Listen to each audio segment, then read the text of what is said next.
Kerja cuma duduk depan laptop saja kok ngeluh capek? Harusnya kamu itu bersyukur punya mertua dan suami baik. Cepat sana cucikan baju kami. Nah, buat kalian yang pernah diremehkan seperti ini, klik tombol like dan subscribe dulu ya. Jangan lupa absen di kolom komentar dengan format, nama, asal kota, hadir. Mari kita saksikan bagaimana aku memberi mereka pelajaran. Naira, kamu budeg ya? Itu jemuran sudah kering dari tadi, kenapa masih nempel di kursi itu? Cuma gerakin tangan buat angkut baju saja malasnya minta ampun. Sabar, Bu. 5 menit lagi. Naira lagi tanggung ada meeting penting sama klien dari London. Ini masalah sistem yang lagi error, kalau nggak beres sekarang, dampaknya besar. Alah, meeting, gaya kamu selangit. Bilang saja kamu itu malas gerak. Kerjaan cuma duduk, natap layar, ketik-ketik nggak jelas. Itu bukan kerja, Naira. Itu namanya pengangguran terselubung. Kamu itu cuma beban di rumah ini. Beban? Bu, selama ini siapa yang bayar cicilan listrik, air, bahkan uang belanja bulanan yang ibu pakai buat beli tas baru itu? Itu semua dari hasil, ketik-ketik, Naira ini. Jangan sombong kamu. Itu pasti uang dari Aris yang kamu ambil diam-diam kan? Mana mungkin perempuan yang cuma modal duduk manis bisa punya uang sebanyak itu? Aris itu banting tulang di kantor, pulang malam, keringetan. Kamu? AC nyala terus, kopi tersedia, tapi rumah berantakan. Bu, Aris sendiri yang bilang kalau gajinya bulan ini habis buat perbaikan mobil. Jadi Naira yang tutupi semua. Kenapa ibu selalu sudutkan Naira seolah-olah Naira ini benalu? Karena kamu memang benalu. Kamu beruntung Aris mau nikahin perempuan gak jelas kayak kamu. Kalau bukan karena kasihan, kamu mungkin sudah jadi gelandangan di pinggir jalan. Kasihan? Lucu sekali.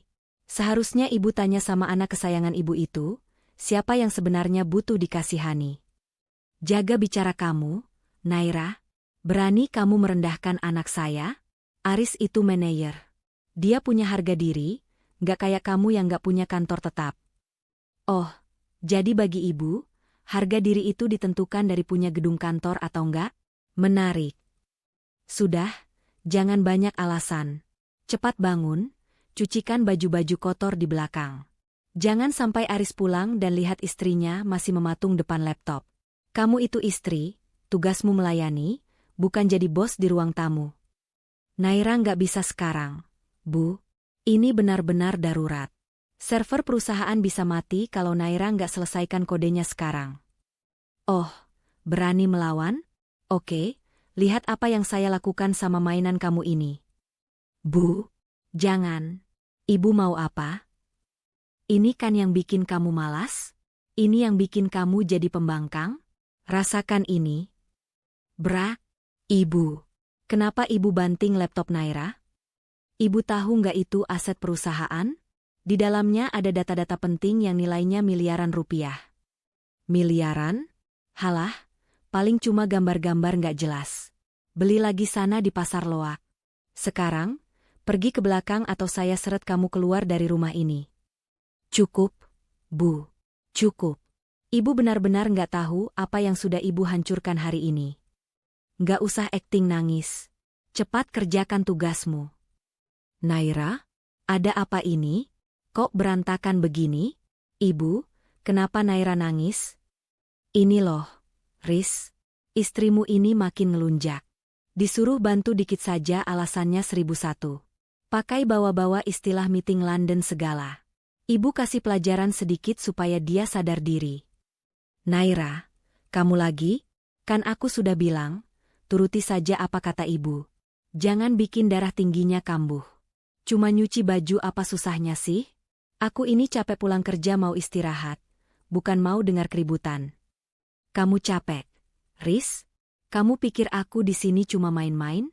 Laptopku dihancurkan ibu kamu, Riz. Itu alat kerjaku. Ya sudah, nanti aku belikan yang baru yang harganya 2 jutaan. Jangan lebay deh. Lagian kerjamu kan cuma hobi yang menghasilkan uang jajan sedikit, gak usah merasa paling penting. Uang jajan sedikit? Kamu tahu nggak kalau 1 jam aku bekerja, nilainya lebih besar dari gaji kamu sebulan. Hahaha. Naira, kamu mulai halusinasi ya? Mana ada orang duduk manis digaji segitu besar? Sudahlah, mending kamu sadar posisi. Di rumah ini, aku kepalanya, ibu ratunya. Kamu cuma pelengkap yang harusnya tahu diri. Oh, jadi aku cuma pelengkap? Dan laptopku cuma alat buat cari uang jajan. Iya, makanya jangan sok sibuk. Sana masak, aku lapar. Oke, kalau itu mau kalian, aku akan berhenti. Aku akan benar-benar berhenti jadi pelengkap di rumah ini. Kita lihat berapa lama kalian bisa bertahan tanpa uang jajan dari aku. Halah, paling besok juga kamu sudah mohon-mohon minta uang belanja sama aku. Pergi sana ke dapur. Enggak, Riz. Bukan ke dapur. Aku mau ke kamar, kemas barang-barangku. Mulai detik ini, jangan harap ada satu helai pakaian kalian yang aku cuci, atau satu butir nasi yang aku masakan. Naira, mau kemana kamu? Kurang ajar ya kamu, berani ninggalin suami yang lagi lapar. Silakan makan harga diri kalian sendiri, Riz. Selamat menikmati rumah yang akan segera jadi neraka buat kalian. Naira, buka pintunya. Kamu jangan sok jadi drama queen ya. Ini sudah jam 7 pagi, kenapa sarapan belum ada di meja? Kamu mau anak saya kerja dengan perut kosong? Naira, keluar kamu. Jangan pikir karena kamu habis nangis semalaman, kamu bisa bebas dari tugas rumah. Lihat ini, lantai masih kotor, cucian piring numpuk. Kamu dengar nggak? Bu, percuma teriak-teriak. Pintu kamarnya dikunci dari dalam. Naira, jangan sampai aku dobrak ya pintu ini. Aku ini suami kamu, punya hak atas kamu. Keluar sekarang. Riz, dobrak saja. Dia pasti lagi pura-pura tidur atau main laptop barunya. Kan laptopnya sudah ibu hancurkan ya? Hahaha. Mungkin dia lagi meratapi nasibnya yang pengangguran itu. Oke, ibu minggir. 1, 2, 3. Brak. Loh, Riz, kok kamarnya kosong? Kok baju-bajunya di lemari nggak ada? Sepatu-sepatu mahalnya juga hilang. Sial, dia benar-benar pergi? Berani-beraninya dia kabur dari rumah ini. Dasar istri tidak tahu diuntung. Dia pikir dia bisa hidup di luar sana tanpa uang dari aku. Sudahlah Riz. Paling dia ke rumah temannya yang sama-sama miskin itu. Paling nanti malam juga balik lagi karena kelaparan. Sekarang mending kamu mandi, terus kita cari sarapan di luar. Ibu sudah lapar, gak sudi makan masakan menantu pemalas itu lagi. Iya Bu, bener. Lagian aku jadi tenang gak perlu dengar suara ketikan laptopnya yang berisik itu. Ayo Bu, kita makan di restoran depan kompleks saja. Maaf Pak, Ibu, kartu debit Bapak ditolak. Limitnya tidak mencukupi. Apa? Nggak mungkin. Kamu coba lagi. Saya ini manajer. Saldo saya selalu ada jutaan di situ. Sudah saya coba 3 kali, Pak. Tetap, insufficient funds. Mungkin Bapak mau pakai kartu lain. Riz, gimana sih? Ibu sudah pesan nasi uduk spesial sama rendang loh. Masa nggak bisa bayar? Aneh banget. Harusnya ada sisa 3 juta di sini. Sebentar, aku cek m-banking dulu. Hah? Saldo 0 rupiah? Ada transaksi keluar otomatis sebesar 5 juta tadi subuh? Ini kan otomatis auto debit cicilan rumah dan asuransi yang biasanya Naira atur. Loh, jadi selama ini Naira yang bayar? Bukannya kamu yang kasih dia uang buat bayar itu semua? Bu. Sebenarnya uang gajiku sering habis buat, sudahlah. Intinya sekarang saldo aris kosong. Ibu ada uang cash? Ibu cuma punya 50.000, Riz. Itu pun buat beli bedak nanti siang. Duh, malu-maluin saja. Mas, Mbak, jadi bayar nggak? Ini antrean di belakang sudah panjang. Iya, sebentar. Bu, kasih saja uang 50.000-nya, nanti aris ganti. Mas, ini uangnya, kembaliannya ambil saja. Kurang 15.000 lagi, Pak. Totalnya 65.000. Aduh, Riz, Ibu nggak ada lagi. Kamu gimana sih jadi laki-laki? Awas ya kalau Naira pulang, aku habiskan dia. Gara-gara dia nggak masak, kita jadi malu begini di depan umum. Sudah Riz, jangan emosi dulu. Kamu fokus kerja, cari uang yang banyak. Biar si Naira itu tahu kalau kita nggak butuh dia. Paling dia sekarang lagi nangis di bawah jembatan. Iya, Bu. Aris berangkat kantor dulu. Oh iya, titip cucian Aris ya Bu, soalnya seragam buat meeting besok habis semua. Loh? Kok ibu yang nyuci? Ibu kan mertua, Riz. Masa ibu harus pegang papan gilesan? Ya mau gimana lagi Bu, Naira kan kabur. Aris berangkat ya. Di kantor Aris, 2 jam kemudian. Aris, masuk ruangan saya sekarang. Iya, Pak Direktur. Ada apa ya Pak sampai teriak-teriak begitu? Ada apa kamu tanya? Lihat ini, laporan sistem cloud yang harusnya kamu submit tadi pagi kenapa kosong? Kamu tahu kan hari ini kita kedatangan calon CEO baru dari pusat? Kalau data ini nggak ada, perusahaan kita bisa rugi besar. Maaf Pak, biasanya itu dikerjakan maksud saya sedang ada kendala teknis dengan laptop saya. Saya nggak mau tahu. Biasanya laporan kamu selalu sempurna. Kenapa sekarang berantakan begini? Kamu tahu kan, kalau bukan karena bantuan tim siluman, yang selalu kamu bangga-banggakan itu, posisi kamu sudah terancam. Iya Pak, segera saya perbaiki. Aris dalam hati, sial, ternyata benar. Selama ini Naira yang diam-diam masuk ke sistemku buat rapihin kerjaanku. Tanpa dia, aku nggak tahu cara baca kode-kode rumit ini. Mana laptopnya sudah dihancurkan ibu lagi. Di tempat lain, Grand Hyatt Penthouse Suite. Bagaimana, Bu Naira? Apakah fasilitasnya sudah sesuai dengan keinginan Anda? Terima kasih, Pak Gunawan. Sangat nyaman. Maaf saya harus pindah mendadak tadi subuh. Situasi di rumah sedang tidak kondusif untuk bekerja. Tidak masalah, Bu. Sebagai senior cloud architect sekaligus pemegang saham terbesar di ekspansi startup kami, keamanan dan kenyamanan Anda adalah prioritas utama. Oh iya, ini laptop terbaru yang Anda minta, spek tertinggi untuk enkripsi data. Terima kasih. Oh, satu lagi. Tolong perintahkan tim audit untuk membekukan semua akses rekening bersama atas nama Aris Pratama.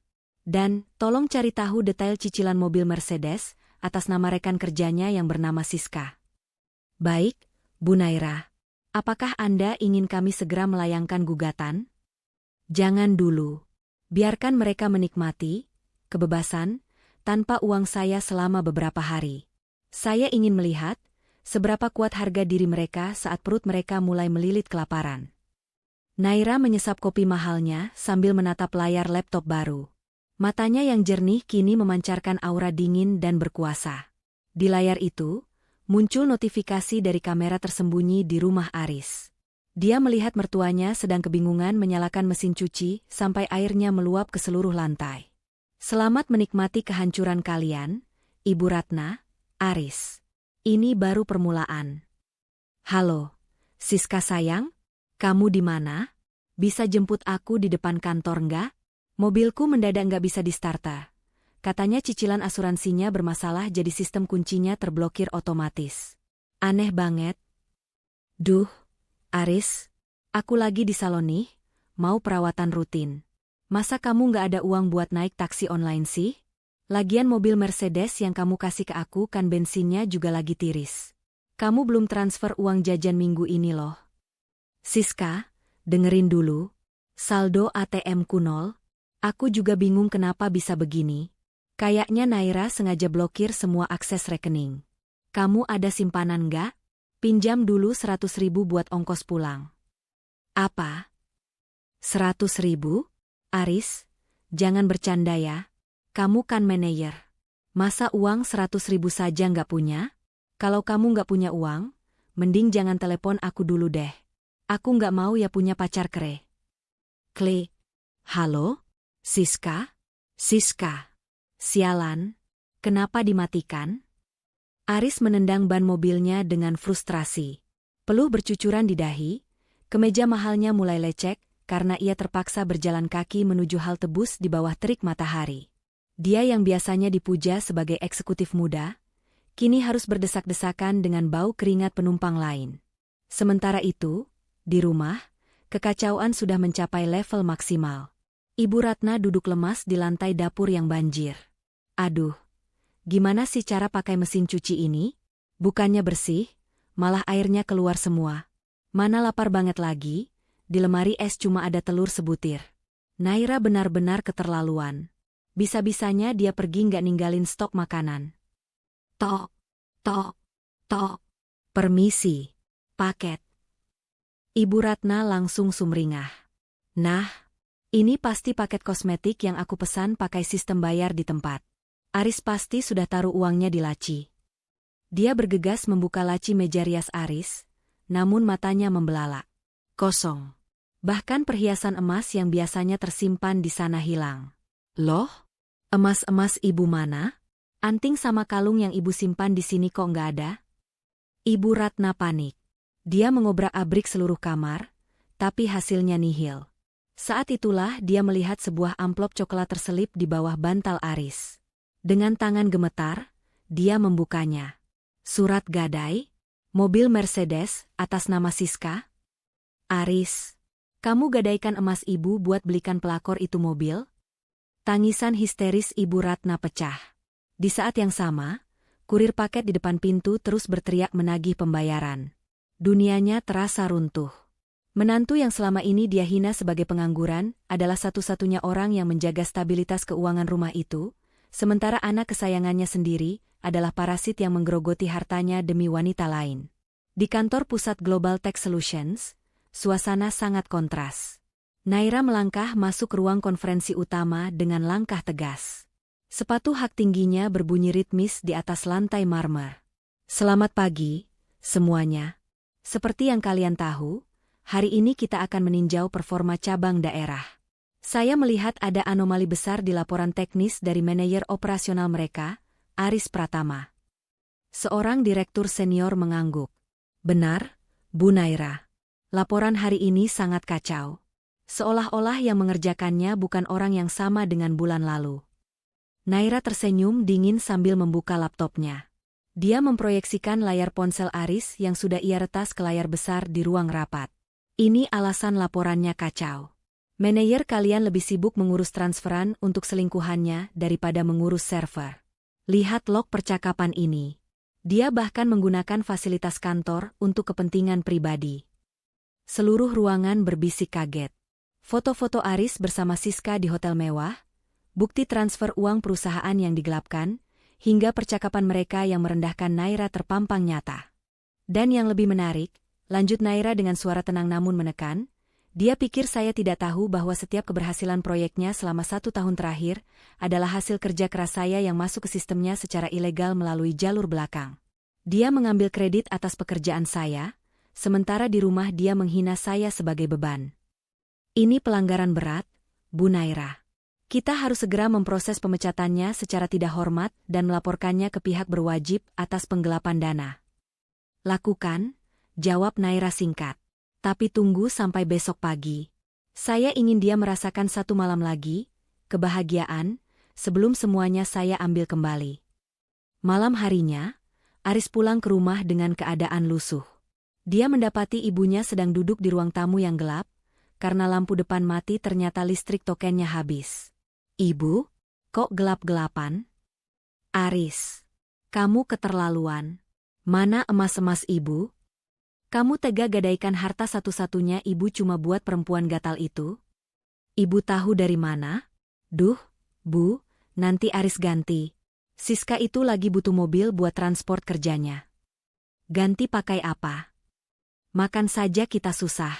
Naira sudah pergi, Aris. Tadi ada orang bank datang, katanya rumah ini mau disita kalau cicilan bulan ini nggak dibayar dalam 3 hari. Sita? Mana mungkin? Kan Naira selalu bayar. Naira sudah blokir semuanya. Kita hancur, Aris. Kita hancur gara-gara kamu meremehkan dia. Aris terduduk lemas di lantai yang masih basah.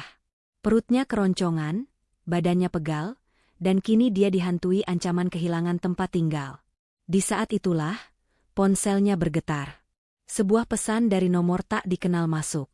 Gimana rasanya jadi orang yang gak punya apa-apa? Aris? Masakan? Pengangguran? Enak gak malam ini? Oh maaf, aku lupa, kamu bahkan gak punya uang buat beli nasi bungkus kan? Aris gemetar. Naira, ini pasti Naira. Dia mencoba menelepon balik, tapi nomor itu sudah tidak aktif.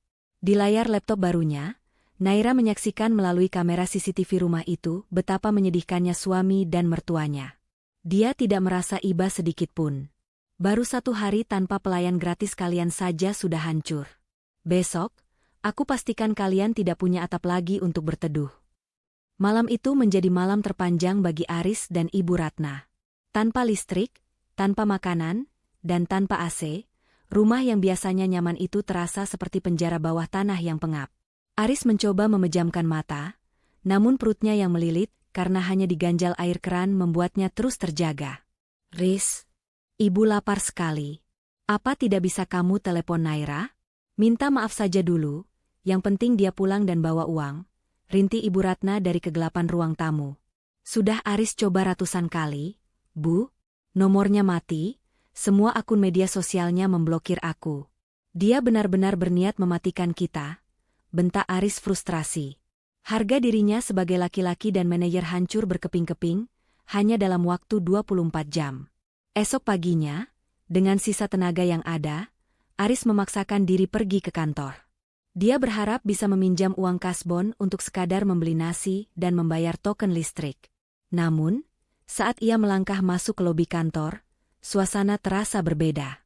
Semua rekan kerjanya menatapnya dengan pandangan sinis dan bisik-bisik yang tidak mengenakan. Pagi, Riz. Masih berani datang? Sindir salah satu staf administrasi yang biasanya sangat hormat padanya. Apa maksud kamu? Saya ini atasan kamu. Atasan? Coba cek mading kantor atau buka email kamu. Deh. Kabar buruk cepat merambat, Pak Manajer. Jantung Aris berdegup kencang.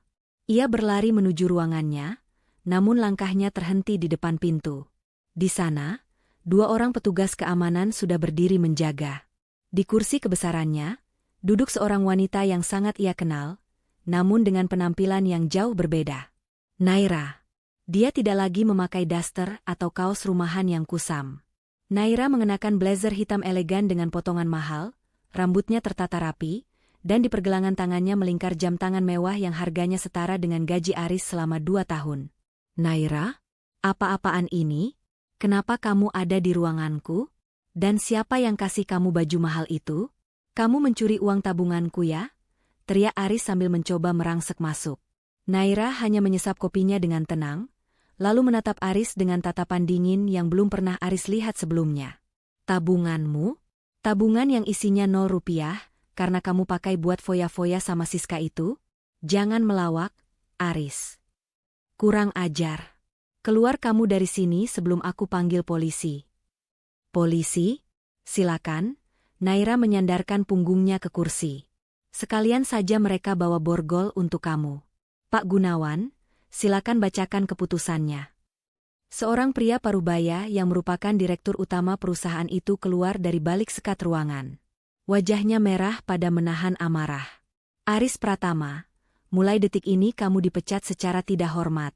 Kami telah menemukan bukti penggelapan dana proyek sebesar 500 juta rupiah yang kamu alirkan ke rekening selingkuhanmu. Apa? Pak, itu fitnah. Saya tidak pernah. Diam, bentak Pak Gunawan. Dan asal kamu tahu, alasan perusahaan ini tetap berdiri dan proyekmu selalu sukses adalah karena campur tangan istri yang kamu remehkan ini. Dia adalah senior cloud arsitek pusat yang selama ini membenahi semua kekacauan yang kamu buat. Kamu itu tidak ada apa-apanya tanpa dia. Dunia Aris seolah berputar. Ia menatap Naira dengan mulut menganga. Kamu senior arsitek itu? Jadi selama ini kamu bohongi aku. Aku tidak berbohong, Aris. Aku hanya memberimu ujian. Aku ingin tahu, apakah kamu mencintaiku karena aku Naira, atau karena apa yang bisa aku berikan. Dan ternyata, kamu dan ibumu hanya menganggapku mesin uang dan pelayan. Naira berdiri, melangkah mendekati Aris yang kini gemetar. Laptop yang dihancurkan ibu kamu kemarin? Itu adalah laptop kerja dari pusat. Harganya 100 juta rupiah, dan di dalamnya ada data rahasia negara. Aku sudah melaporkan perusakan properti perusahaan ke pihak berwajib atas nama Ibu Ratna.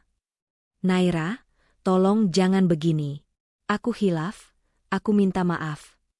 Aris mencoba berlutut, namun petugas keamanan langsung menyeretnya menjauh. Satu lagi, tambah Naira sambil tersenyum tipis. Siska, selingkuhanmu itu? Dia baru saja meneleponku. Ternyata setelah tahu kamu dipecat dan jatuh miskin, dia langsung menggadaikan mobil Mercedes itu dan kabur keluar kota dengan pria lain. Kamu benar-benar sendirian sekarang, Aris. Enggak, Siska nggak mungkin begitu. Naira, tolong aku. Sudah terlambat. Nikmati sisa harimu di rumah itu, karena besok pagi, tim penyita akan datang. Aku sudah membeli surat hutang ibumu dari rentenir. Sekarang, akulah pemilik sah rumah itu. Dan aku ingin kalian keluar dalam keadaan bersih tanpa membawa satupun barang dari sana. Karena semuanya adalah hasil uang, duduk manisku. Naira melangkah pergi meninggalkan Aris yang menangis meraung-raung di lantai kantor. Tidak ada lagi Naira yang sabar dan penurut. Yang tersisa hanyalah wanita berkuasa yang siap meratakan siapapun yang menginjak harga dirinya. Siang itu, matahari terasa membakar kulit, namun hawa dingin yang mencekam justru menyelimuti rumah Ibu Ratna. Dia sedang duduk di teras dengan kipas sate butut, mencoba mengusir gerah karena listrik masih padam. Matanya terus melirik ke arah gerbang, berharap Aris pulang membawa tumpukan uang dan kabar baik. Namun, yang muncul bukanlah mobil lecet Aris, melainkan sebuah mobil sedan mewah berwarna hitam mengkilap, diikuti oleh sebuah truk besar bertuliskan, Jasa Pindahanu Penyitaan. Jantung Ibu Ratna berdegup kencang. Loh, siapa ini? Mau apa kalian di depan rumah saya? Teriak Ibu Ratna sambil berdiri dengan angkuh, mencoba mempertahankan sisa-sisa harga dirinya yang sudah retak. Pintu mobil sedan terbuka. Naira turun dengan kacamata hitam yang bertengger elegan di hidungnya. Ia membawa sebuah map merah di tangannya. Di belakangnya, dua orang pria berbadan tegap dengan seragam safari mengikuti langkahnya. Naira? Wah, bagus kamu pulang. Cepat nyalakan listrik ini. Ibu sudah gerah. Dan mana makanan? Kamu mau bunuh mertuamu sendiri karena kelaparan? Bentak Ibu Ratna, masih dengan nada memerintah yang sama seperti biasanya. Naira melepaskan kacamata hitamnya, menatap rumah itu dengan tatapan datar. Ibu masih merasa ini rumah ibu? Percaya diri sekali. Maksud kamu apa? Ini rumah anak saya, Aris. Kamu itu cuma numpang di sini. Naira membuka map merahnya dan menyodorkan selembar sertifikat asli, serta surat pengalihan hutang. Ini sertifikat rumah yang ibu gadaikan ke rentenir demi judi online adik Aris. Bukan? Rentenir itu sudah menjual hutang ibu kepada saya 2 hari yang lalu. Secara hukum, rumah ini, isinya, bahkan tanah tempat ibu berpijak sekarang, adalah milik saya. Milik si pengangguran, yang kerjaannya cuma duduk manis ini. Wajah Ibu Ratna memucat. Ia mencoba merebut kertas itu, namun dihalangi oleh pengawal Naira. Nggak mungkin. Kamu pasti palsuin ini. Aris. Aris mana? Aris sedang di kantor polisi, Bu. Dia sedang diinterogasi soal penggelapan dana kantor dan laporan perusakan laptop perusahaan yang ibu lakukan. Laptop yang harganya 100 juta itu, ingat? Ibu Ratna terjatuh lemas di lantai teras. Naira, kamu tega. Aku ini mertuamu. Mertua? Mertua mana yang menyebut menantunya beban? Mertua mana yang membiarkan anaknya berselingkuh sementara menantunya banting tulang membiayai hidup kalian? Ibu bukan mertua, ibu hanya parasit yang kebetulan tinggal di sini. Naira memberi isyarat kepada petugas pindahan. Keluarkan semua barang-barang di dalam. Tapi ingat, jangan ada satupun barang yang dibeli dengan uang saya yang terbawa olehnya. Baju-baju mahalnya, tas-tas branded yang saya belikan, perabotan jati ini, semua tinggalkan. Nggak boleh. Itu punya saya. Teriak Ibu Ratna histeris saat melihat petugas mulai mengeluarkan kursi-kursi mahal dari ruang tamu. Barang ibu hanya baju-baju daster lama yang ibu bawa dari kampung dulu. Kan? Sisanya adalah hasil keringat saya. Pak, tolong bantu ibu ini mengemas daster-dasternya ke dalam karung plastik. Setelah itu, pastikan dia keluar dari pagar ini. Suasana menjadi riuh. Tetangga mulai keluar rumah, menonton drama nyata yang jauh lebih seru dari sinetron televisi. Mereka berbisik-bisik melihat Ibu Ratna yang biasanya sombong kini memeluk karung plastik berisi pakaian kumal, menangis meraung-raung di pinggir jalan. "Naira, kamu kualat. Kamu bakal masuk neraka karena telantarkan orang tua," kutuk Ibu Ratna sambil terisak. Naira berjongkok di depan mertuanya, menatapnya tepat di mata. "Neraka? Saya sudah merasakannya selama 1 tahun tinggal bersama ibu dan Aris. Sekarang, giliran ibu yang merasakannya di dunia nyata. Oh iya, saya sudah pesankan taksi online untuk ibu. Tujuannya? Terminal. Silakan ibu pulang ke kampung dan jelaskan pada orang-orang di sana kenapa, menantu idaman, ibu ini mengusir ibu." "Naira, tolong. Ibu nggak punya uang sama sekali. Ibu kan punya harga diri yang setinggi langit, pakai saja itu untuk beli makan. Selamat tinggal, Bu Ratna. Jangan pernah injakan kaki di properti saya lagi, atau saya tambahkan pasal masuk tanpa izin ke laporan polisi Anda." Naira berdiri, masuk kembali ke mobil mewahnya tanpa menoleh sedikit pun. Dari kaca spion, ia melihat Ibu Ratna yang terduduk lesu di pinggir jalan, dikelilingi karung-karung plastik dan tatapan mencemooh dari para tetangga. Naira menarik napas panjang. Beban di pundaknya seolah terangkat. Namun, ini belum selesai. Masih ada satu pengkhianatan lagi yang harus ia tuntaskan di pengadilan, Aris dan selingkuhannya. Ruang sidang pagi itu terasa dingin dan mencekam. Aris duduk di kursi tergugat dengan wajah yang sangat kontras dengan penampilannya beberapa bulan lalu. Rambutnya berantakan, matanya cekung, dan kemeja putihnya tampak kebesaran. Berat badannya turun drastis selama mendekam di sel tahanan sementara. Di sampingnya, seorang pengacara publik yang ditunjuk negara tampak sibuk merapikan berkas dengan wajah lesu. Di sisi lain, Naira duduk dengan anggun. Ia mengenakan sut berwarna putih gading yang memancarkan aura wibawa dan kemewahan. Di belakangnya, tim pengacara papan atas siap dengan tumpukan dokumen. Ia tidak menoleh sedikit pun ke arah Aris, seolah pria itu hanyalah debu yang tidak sengaja menempel di sepatunya. Sidang kasus perceraian dan gugatan perdata antara Naira Putri melawan Aris Pratama dinyatakan dibuka, ketuk palu hakim bergema. "Yang mulia," pengacara Naira berdiri dengan tenang. "Klien kami tidak hanya menuntut perceraian atas dasar pengkhianatan, tetapi juga menuntut pengembalian aset secara penuh. Kami memiliki bukti kuat bahwa selama 1 tahun terakhir, tergugat telah melakukan penyelewengan dana dari rekening bersama dan penggelapan dana perusahaan yang kemudian dialirkan ke pihak ketiga bernama Siska." "Bohong. Itu uang saya. Saya yang kerja," teriak Aris tiba-tiba, membuat hakim mengetuk palu dengan keras. "Harap tenang, saudara tergugat. Saudara akan diberikan waktu bicara nanti," tegur hakim. Naira kemudian diminta berdiri untuk memberikan kesaksian. Ia melangkah ke tengah ruangan dengan tenang.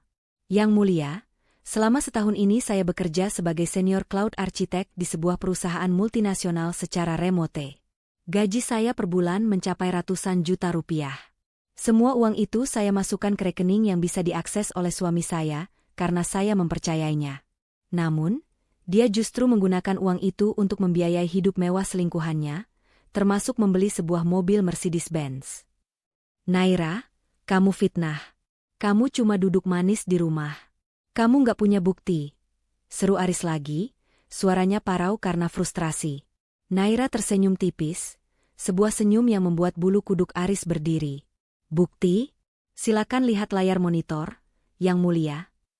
Layar besar di ruang sidang menyala. Muncul rekaman CCTV dari sebuah hotel mewah dan restoran bintang 5. Di sana terlihat jelas Aris sedang tertawa lepas sambil menyuapi Siska. Sementara di rumah Naira sedang sibuk memperbaiki sistem keamanan perusahaan agar Aris tidak dipecat. Lalu, muncul rekaman percakapan suara yang direkam melalui sistem laptop Naira yang dihancurkan Ibu Ratna. "Siska sayang, tenang saja. Naira itu bodoh. Dia pikir aku cinta sama dia. Padahal aku cuma butuh uangnya buat kita foya-foya. Dia itu cuma pelayan gratis yang bisa aku suruh-suruh nyuci baju kita nanti kalau kita sudah nikah." Suara Aris menggema di seluruh ruang sidang. Orang-orang yang hadir mulai berbisik-bisik menghujat. Wajah Aris mendadak pucat pasi. Ia lupa bahwa Naira adalah ahli teknologi, menghapus jejak digital darinya adalah hal yang mustahil. Bukan itu saja, Yang Mulia, lanjut Naira. Saya juga melampirkan bukti transfer otomatis yang saya atur sebagai jebakan, sejak saya mulai curiga. Setiap kali Aris menarik uang lebih dari 10 juta, sistem akan secara otomatis mendokumentasikan koordinat GPS lokasinya saat itu.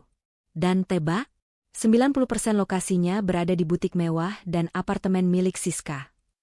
Hakim menggeleng-gelengkan kepala melihat bukti-bukti yang begitu teliti dan tak terbantahkan. Saudara tergugat, apakah saudara memiliki pembelaan? Aris terdiam 1000 bahasa. Ia menatap ke arah pintu masuk, berharap Siska datang untuk membelanya. Namun, pintu itu terbuka dan yang masuk justru petugas kepolisian. Maaf Yang Mulia, kami datang untuk menjemput saudara Aris Pratama. Berdasarkan laporan dari Global Tech Solutions, saudara Aris resmi ditetapkan sebagai tersangka kasus penggelapan dana sebesar 800 juta rupiah dan pencucian uang. Kami juga telah mengamankan saudari Siska di bandara saat mencoba melarikan diri ke luar negeri dengan membawa perhiasan yang dibeli dari uang saudari Naira. Mendengar nama Siska ditangkap, Aris langsung ambruk dari kursinya. Ia menangis histeris, mencoba merangkak ke arah kaki Naira. Naira, tolong aku. Aku hilaf. Aku cinta kamu, Naira. Tolong cabut laporannya. Aku akan jadi budakmu, aku akan cuci bajumu setiap hari, tolong. Naira menarik kakinya agar tidak disentuh oleh tangan Aris yang kotor. Ia menatap rendah pria yang dulu ia cintai itu. Dulu kamu bilang aku cuma duduk manis, kan, Aris? Sekarang, silakan kamu yang duduk manis di dalam penjara selama 10 tahun ke depan. Jangan khawatir, di sana kamu akan punya banyak waktu untuk mencuci baju narapidana lainnya. Hakim mengetuk palu. Dengan ini, pengadilan memutuskan perceraian dikabulkan secara penuh. Seluruh aset yang terbukti berasal dari penghasilan penggugat dikembalikan kepada penggugat. Tergugat dinyatakan bersalah dan diserahkan kepada pihak kepolisian untuk proses pidana lebih lanjut. Aris diseret keluar ruang sidang oleh petugas, suaranya yang memohon-mohon perlahan menghilang di lorong pengadilan. Naira berdiri, merapikan bajunya, dan keluar dari ruangan itu dengan kepala tegak. Di luar, sinar matahari menyambutnya. Ia menghirup udara segar yang terasa sangat berbeda, udara kebebasan. 1 tahun telah berlalu sejak ketukan palu hakim mengakhiri mimpi buruk Naira. Pagi ini, di lantai paling atas sebuah gedung pencakar langit di kawasan bisnis Jakarta, Naira berdiri menatap pemandangan kota melalui dinding kaca kantor barunya. Di meja kerjanya yang minimalis, sebuah plakat kristal bertuliskan, CEO of the Year, Tech Empowerment Award, berkilau tertimpa cahaya matahari. Naira kini bukan lagi sekadar gadis laptop yang bekerja di pojok ruang tamu. Ia adalah pemilik perusahaan keamanan siber ternama yang baru saja mendapatkan pendanaan bernilai jutaan dolar dari investor global.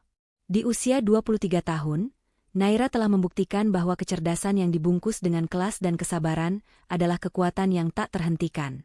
Ibu Naira, jadwal makan siang dengan Menteri Teknologi sudah siap. Mobil sudah menunggu di lobi, ucap sekretarisnya dengan nada sangat hormat. Terima kasih, Maya. Berikan aku 5 menit lagi, jawab Naira lembut namun tegas. Ia mengambil ponselnya, sekadar melihat berita pagi ini. Matanya terpaku pada sebuah kolom berita kriminal lokal yang kecil di pojok layar. Mantan manajer terpidana penggelapan dana terlibat perkelahian di lapas.